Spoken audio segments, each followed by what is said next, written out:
If there's one thing we learned about the presidential election last year, it's that liberals will do whatever it takes to win. We constantly heard incidents of voter fraud taking place where Hillary's minions were voting multiple times, and buses of people were being transported into key swing counties in order to throw the vote. A liberals disgustingly throw Doug Jones win in our face this morning. Republican Roy Moore is refusing to concede. After evidence of voter fraud is now being revealed, sure to overshadow the win that liberals are calling a stinging SNUB to President Trump, being able to go back and recount digital votes is a very serious step to preserving the integrity of election, due to the massive voter fraud that took place by Hillary and her minions throughout the presidential election last year, but yet again, liberals are using their shady judges as a criminal arm of their shady enterprise, where in a shocking 11th-hour order, the Alabama Supreme Court ruled that counties in Alabama can destroy voting records in the Roy Moore-Doug Jones race, going against the long-standing rule that these counties preserve the record and the integrity of the race, essentially, any criminal evidence of liberals voting multiple times, or illegals or non-resident casting their vote for Jones, are now destroyed forever, thanks to the unbelievable ruling of an Alabama judge. TechCrunch report, following an 11th-hour order instructing voting officials in Alabama to keep the digital ballot generated in Tuesday's controversial Senate election, the state's Supreme Court has issued a stay to block that decision. The order to preserve the record was issued by the Montgomery County Circuit Court on Monday afternoon, less than 24 hours before voting was set to begin, and the stay that will effectively nullify that order was issued late Monday night. All counties employing digital ballot scanner in the December 12, 2017 election are be ordered to set their voting machine to save all processed image in order to preserve all digital ballot image. The Montgomery County order stated the order came just hours before the vote were counted in the Moore-Jones race. Democrat Doug Jones took a command lead in the Senate race Tuesday night. It became clear that Mobile County was going to be the last county to come in. Mobile County, a heavily pro-Jones area, tabulated its ballot far slower than the Moore-led red counties elsewhere in the state. But this is just the beginning of the disgusting evidence emerging that liberals stole the election. After other disturbing reports are surfacing about other key incidents that took place at the polls last night that's already raising eyebrows. 1. Fake narrative about voter suppression. It was widely predicted that black in Alabama would determine the outcome of the race. When the liberal media began to realize that it would be an incredibly tight race, where we saw Moore and Jones separated by less than 1% for several hours, liberals immediately began to push the false narrative that black were being blocked from the polling place. One of the trending stories was from fake liberal website Verify Politics, was a viral story called "Something Incredibly Shady is Happening in Alabama Right Now", where they made the ridiculous claim that black were being prevented from voting. In the article, the website asserted that white supremacy was preventing black citizens from being able to take to the polls, that no doubt got the black populace fired up just in time to go cast their vote for Jones before the race ended. Here's a short excerpt of their ridiculous story, where they claimed that white supremacists were requiring poor black from being able to vote because they were required to show an ID. Alabama has a long history of suppressing the vote, dating back at least to 1900 when the state passed a new constitution whose main purpose was to deny African Americans the right to vote. They won in 2011 the Republican-controlled state. Legislature passed a law that all voters must have a photo ID, which immediately disenfranchised many rural and poor black. 2. Liberals Army of Felon Liberals frequently use the backing of criminals to bolster their agenda, which is why they fight so hard to keep Muslim immigrants and Mexican illegals in our country. The Alabama Senate race was no different. A Breitbart exposed how George Soros and infamous race BT Al Sharpton at their grubby talent. All over this race right from the beginning, where the duo registered an army of convicted felons across Alabama to help bolster support for Jones, an organization partnered with a George Soros-financed group and led by a radical leftist who is the half-brother of the infamous controversial Rev. Al Sharpton has been diligently working over the past few weeks to register convicted felons across Alabama. Breitbart began. They went on. The aim of the effort has been to get as many felons as possible on the roster before last Monday, the deadline to register in order to vote in Alabama's December 12 Senate special elections that pits Republican Roy Moore against Democratic challenger Doug Jones. The man spearheading the campaign has stated outright that his effort is meant to ensure a Democratic victory in Alabama. The thousands of felons reportedly newly registered over the past few weeks were most likely not included in any recent polling on the Alabama Senate race put out by major firm. Jones himself is tied to some of the specific organizations associated with the drive to register felons. Here, indeed, a Breitbart News first reported, Jones spearheaded a project for a massively Soros-financed legal activist group demanding full voting rights be given to felons released from prison, including those convicted of murder, rape and other violent crimes. 3. Dark money from very questionable source. Whenever you smell a chances George Soros is somewhere nearby lurking about.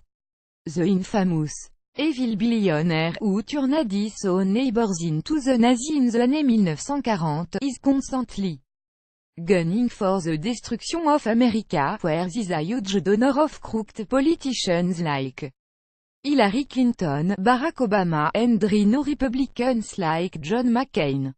So it should come as no surprise that Soros yet again was as ulm causing chaos and trying to throw the election in Alabama. Via Breitbart, Politico reported on Monday that the George Soros-funded Priorities USA Action and Sen.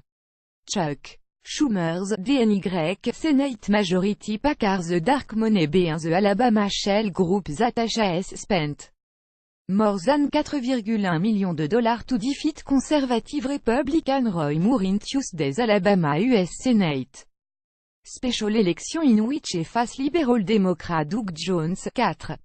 Liberals behind the character assassination of Roy Moore. For weeks there was an ongoing barrage of accusations made about Roy Moore, where he was even accused of pedophilia and going after several underage girls. One of Moore's accusers was Beverly Young Nelson, the ex-waitress who charged that Moore groped her when she was 6 and he was in his 30s, and used her high school yearbook bearing Moore's signature, proof that she knew him. Even though Nelson would be busted for plagiarizing the yearbook entry, liberals still used the woman's false testimony as a way to push the narrative that Moore was a sexual predator. There still has yet to be any evidence against Moore except the testimony of the women who conveniently crawled out of the woodwork to share their stories right before the race. It was even discovered that George Soros was behind the hit research of Moore and was encouraging the women to speak out against the Republican judge. It's pretty disturbing how liberals will not stop in their conquest to destroy this country with their shady and illegal antics, and yesterday was a enormous hit to the Republican Party. Jones' victory will have significant consequences for Republicans on The national level, where Democrats are now working towards capturing the last Senate seat-up for grab next year in order to gain the majority in the Senate. We have no tolerance for comment containing violence, racism, vulgarity, profanity, all cap, or discourteous behavior. Thank you for partnering with us to maintain a courteous and useful public environment where we can engage in reasonable discourse. Representative Tregod is one person in Washington DC that not many people would want to go head to head with, and for a good reason. Godi has built his career on being a strong litigator while serving in South Carolina. A prosecutor trying some of the state's hardest cases. Godi then put his skills to a better use when he decided to run for as representative and has used his litigation expertise throughout corruption in Washington. So on Wednesday, Pitbull, Godi interviewed Deputy Attorney General Rod Rosenstein before the House Judiciary Committee concerning the conflict of interest and corruption within the Department of Justice and FBI. Instead of giving Rosenstein a pass after it was discovered that Robert Mueller's team was hardly unbiased, Godi ripped into Rosenstein in an epic 6 minutes tirade that you have to see to believe. In the video, Godi starts pointing out the very reason a special counsel was even appointed was to have an investigation that was not riddled with special interest. However, that has hardly been the case ever since Robert Mueller was tapped to head the switch into President Trump almost a year ago. In fact, the team that Mueller assembled to look into any criminal wrongdoing of the President of the United States is mired in corruption and bias to none other than Hillary Clinton. Godi brings up the point that the demoted DOJ official Bruce Ohrendis wife worked for Fusion GPS. Then Godi went on an impressive rant concerning Trump aging FBI agent Strzok and read some of the text messages on his FBI lawyer mistress Lisa Page. 10. Conflict of interest free, senior agent of the FBI can't think of a single solitary American who would vote for Donald Trump. Godi said. These are the people who we were told we needed for a conflict of interest free investigation, Godi asked. @tegodisk 10. Conflict of interest free, senior agent of the FBI can't think of a single solitary American who would vote for real Donald Trump. pic.twitter.com/bslbtpg4 key, Fox News, Fox News, December 13, 2017. Of course, Rosenstein kept insisting that there was no witch-hunt after President Trump, but those text messages imply something else entirely. Fox News reported on those nasty messages yesterday in a shocking report that showed just how deep the corruption in this so-called special counsel really goes. Text message between FBI officials Peter Strzok and Lisa Page in 2016 that were obtained by Fox News on Tuesday refer to then candidate Donald Trump a loathsome human and an idiot. More than 10,000 tech between Strzok and Page were being reviewed by the Justice Department after Strzok was removed from special counsel Robert Mueller's Russia probe after it was revealed that some of them contained anti-Trump content. The messages were sent during the 2016 campaign and contained discussion about various candidates. On March 2, Strzok texted Page that someone asked me who vote for guest Ohio Gov. John Kazir. Seriously, would you not vote Democrat? Page responded. I don't know. Strzok answered. I suppose Hillary Clinton. I would vote Page affirmed. 2 days later, Page texted Strzok. God, Trump is a loathsome human, yet a many sick win. Strzok responded. Good for Hillary. Later the same day, Strzok texted Page. OMG, Trump is an idiot, is a fool. Page answered. America will get what The voting public deserve SAID stroke to which page responded. That's what I'm afraid of. Later that same day, stroke texted page, okay may vote for Trump, what, answered. Page. Pour Kazir. Is the only sensible man up there, I was pretty much calling. 4 days for NSA leaker, Edward Snowden, stroke SAID. I'm a single issue voté, clin d'œil espionnage. Machine party, stroke later told page, exacti, sick, recasir. NDHAS 0 appeal. 12 days later, after Trump took a command and lead in the Republican delegate race with victory in key, Super Tuesday, primary, page texted stroke, he cannot believe Donald Trump is likely to be an actual, serious candidate for president, 4 months later, stroke end. Page exchanged message mocking Trump and his family at the Republican National Convention. Oh, turn it on, the do asterisk CHEDAGS are about to come out, stroke texted page. On July 19, you can tell by the excitable clapping, later, stroke reached out to page again, saying, OMG. You listening to NPR? Apparently Melania's speech had passage lifted from Michelle Obama's unbelievable, no whale page answered, adding, God, it's just a two-bit organization. Ido. So peace disorganization comes to the timard in November, on AUG, 6 page. Texted stroke a New York Times article about Muslim lawyer Kizir Khan, who became embroiled in a war of words with Trump after Khan spoke at the Democratic National Convention. Jesus, you should read this, and Trump should go F himself, page Rotina. Message attached to the article.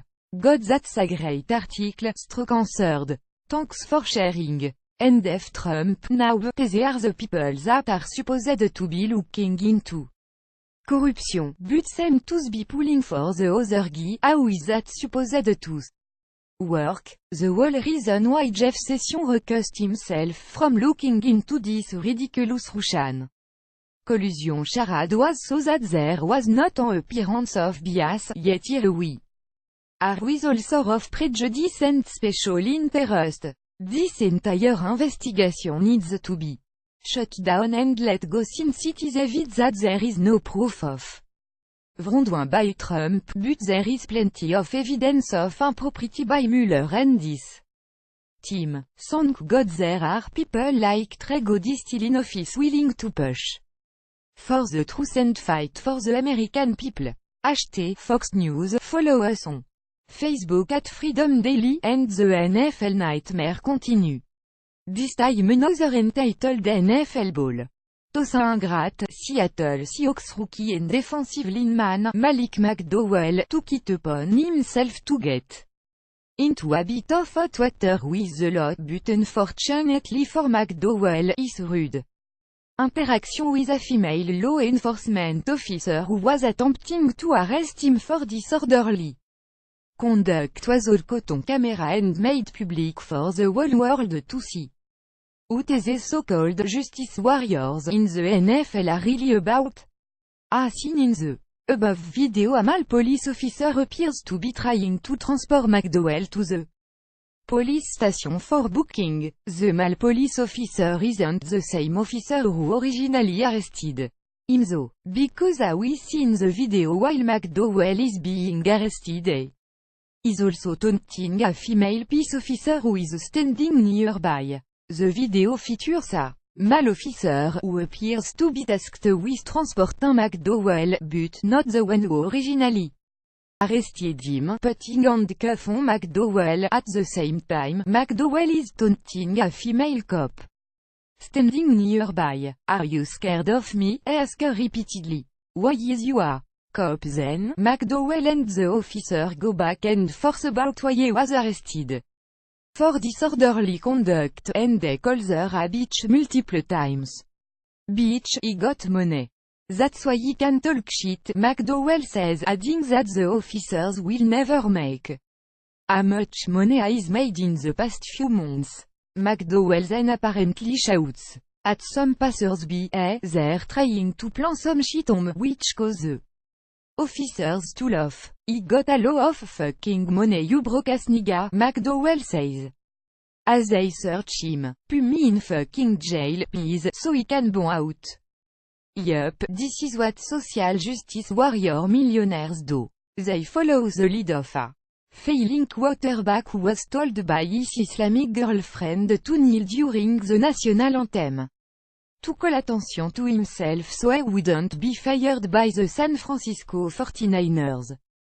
And in turn, they take down the whole NFL with them.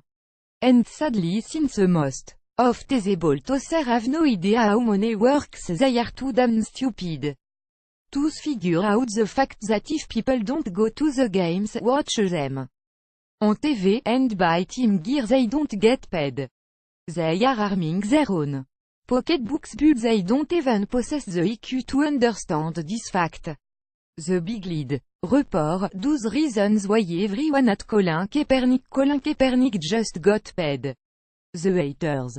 Come out in drove. Why do people hate the successful quarterback? Here's why. 1.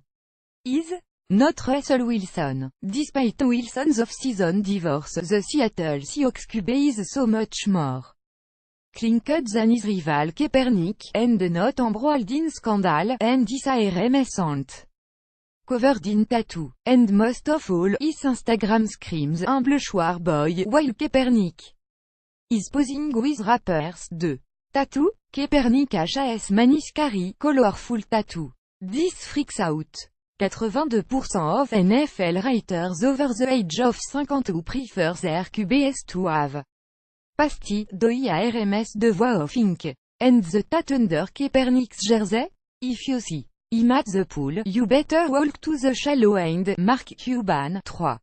Occasionally, Kaepernick wears his hat backwards. Why would a 26-year-old wear his hat backwards? That's so unprofessional. Black, wearing a hat backwards and having visible tattoos is free strike and Mr. Kaepernick, you're out. When Stafford's, Roethlisberger, Rodgers, Romo and Brady wear their hat backwards. It's ironic, obviously. 4. Kaepernick is most dangerous when he scrambles. He shredded the Packers. For 181 yards on the ground in a 2013 playoff game, carved up the Seahawks. For 130 in a playoff game last season, and is dominant in the read option. NFL purist running QBS except for Steve Young. 5. Kaepernick wears socks that are cold. Make it rain, dude. Do you really want your socks to give off a strip club vibe? Is that something Joe Flacco would wear? 6. The 49 RSQB kisses his biceps sometime after scoring. The ego on this kid. Usually, Andrew Luck and the ball to the referee. Colin Kaepernick against Jacksonville B7. So what if Kaepernick has reached 2 straight NFC championship games? 0 Super Bowl ring and it's all about the ring SSSSS.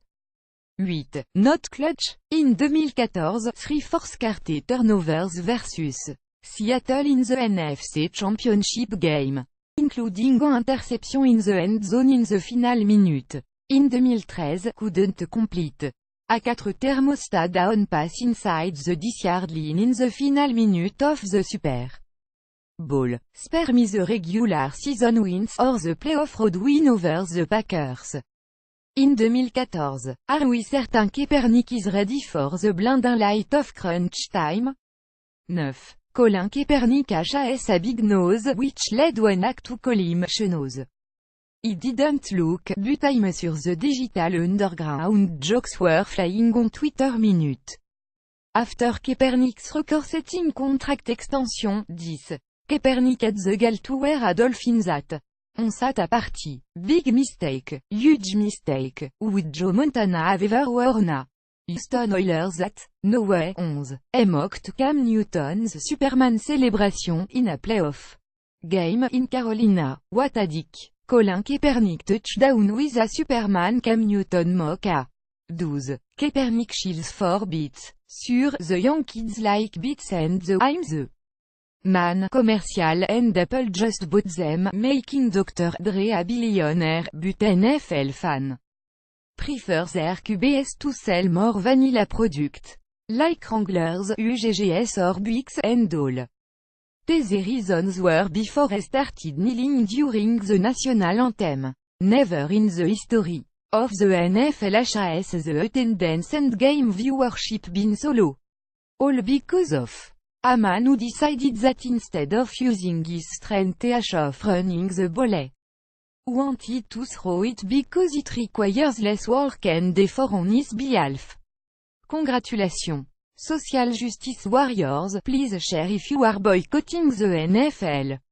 Now this is what we can call draining the swamp. En investigative reporter, Luke Rosiak, who works at the Daily Caller News Foundation, DCNF, has now announced that Congress Human Resources scandal is about to break wide open and had made the prediction that over a dozen members of the House of Representatives will be forced to resign in the coming days.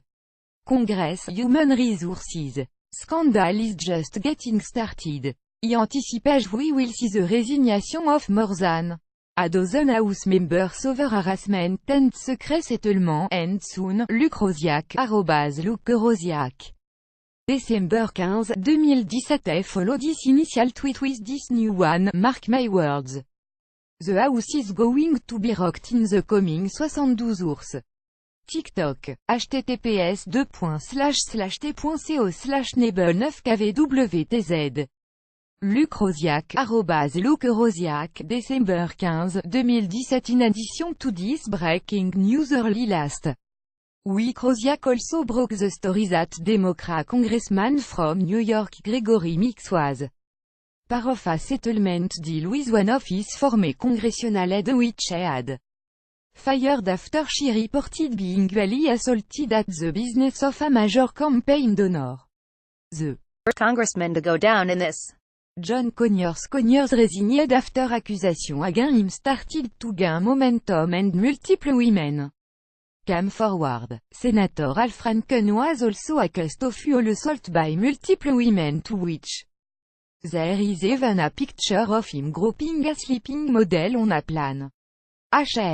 SID would resign but has given no time frame at when this will be happening. The Hill report Congress owes taxpayers answers about its harassment shush found since when are members of Congress and their staff accused of sexual harassment allowed to hush up and pay off their accuser from a secret shush fund full of taxpayer dollars? Since 1995. It turns out, Congress, we all know, chose to exempt itself from many of the same laws it for the rest of us. Its grievance irregularly. During my travels around the country, a grassroots activist complained about this law that regulation. If only Congress had to under the same laws we do, they'd get it. And they'd change it is a common refrain. For years, for instance, I've been speaking out about the illegal special exemption of Congress from Obamacare, which allows members and staff to avoid the financial burden they imposed on us when they passed that terrible law. If only they had to under the law the same way the rest of us, though without benefit of taxpayer dollars to subsidize their premiums purchased fraudulently on the DC. Small Business Exchange, they might be more incentivized to repeal that law. But until recently, he did not know about the slush fund of Congress, a fund managed by the Office of Compliance, which itself was created following the 1995 enactment of the Congressional Accountability Act (CA), the first law enacted by the first Republican House in 4 decades. Ironically, the CA was a serious attempt to bring Congress under many labor laws from which it had previously exempted itself. In fact, under the CA, Congress applied 12 different labor laws to itself for the first time, including the Americans with Disabilities Act, the Age Discrimination in Employment Act, the Federal Service Labor Management Relations Statute, Title VII of the Civil Rights Act of 1964, and the Fair Labor Standard Act of 1938, among others. The CA sought to make change in how Congress dealt with charge of sexual harassment against its members and staff, too. Prior to enactment of the law, a victim of sexual harassment by a member of Congress had virtually no legal recourse at all. With whom would such a victim lodge a complaint or seek redress? So the CA created the Office of Compliance to deal with such issue. Complainant begins the dispute resolution process with a mandatory, yes, really, course of counseling that can last up to 30 days. Only after completing the compulsory counseling may a complainant pursue mediation. That, too, can last up to 30 days. If mediation fails to resolve the issue to the complainant's satisfaction, she or he can then go to an administrative hearing, or file a federal lawsuit.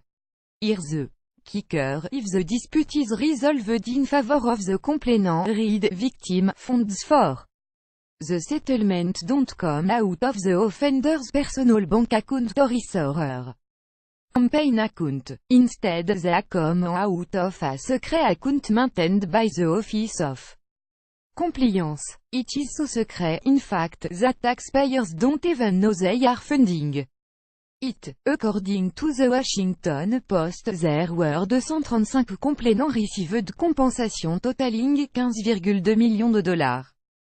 Between 1997 and 2014. That's more than one settlement per month for 17 years and nearly $1 million per year. We, the taxpayers, have no idea on whose behalf we've been paying to settle sexual harassment claim. That's wrong. Now, in defense of Congress, the reasoning behind this rather convoluted dispute resolution process was that there could be scurril political operative trying to game the system to target political opponents with potentially career-ending harassment claim. That is a reasonable concern, but in the process of establishing protection for its members, Congress inadvertently institutionalized a cover-up culture, in which the supreme goal is to get the alleged victims to go away quietly. The resolution system is unfairly rigged to protect the careers of politicians, not to protect vulnerable staffers. That the counseling sessions are mandatory reveals that the objective has little to do with helping the alleged victim, but is instead simply aimed at dissuading the alleged victim from proceeding with a complaint. Leave it to Congress to find a way to insert layers of bureaucracy and paperwork into this resolution process. Various proposals are floating around the Congress now that would require mandatory sexual harassment training for members of Congress and their staff. That's a fine idea, and I'm all for it, but those legislative proposals should make another change to the sexual harassment dispute resolution mechanism, too. We, the taxpayers who have been paying for more than 2 decades to quietly settle literally hundreds of sexual harassment claims against members of Congress and their staff, have a right to know which members and staffers have made use of the hush money. Over the years, going forward, taxpayers should have knowledge about how that fund is used. If Congress want to get serious about its apparent culture of abuse, it will need to address its cover-up culture. Such funds may serve the immediate purpose of getting alleged victims to go away, but they do little to stem the tide of sexual harassment. What Congress needs, and American taxpayers deserve, is more transparency. How are the United States Congress use hard-earned money to shut up their own indiscretion? We a people, especially those in the middle class, struggle enough to keep our heads above water to have politicians stealing from us to pay off women they have usually assaulted because they are a bunch of elitist unevolved cave dwellers who can't seem to keep it in their pants. In any other society, citizens would be gathering with pitchforks outside of The Capitol building by now. We need government accountability and we need it fast. Congressmen are there to serve us, not the other way around. Please share if you agree. We need to hold corrupt politicians accountable for their action. Follow us on Facebook at Freedom Daily.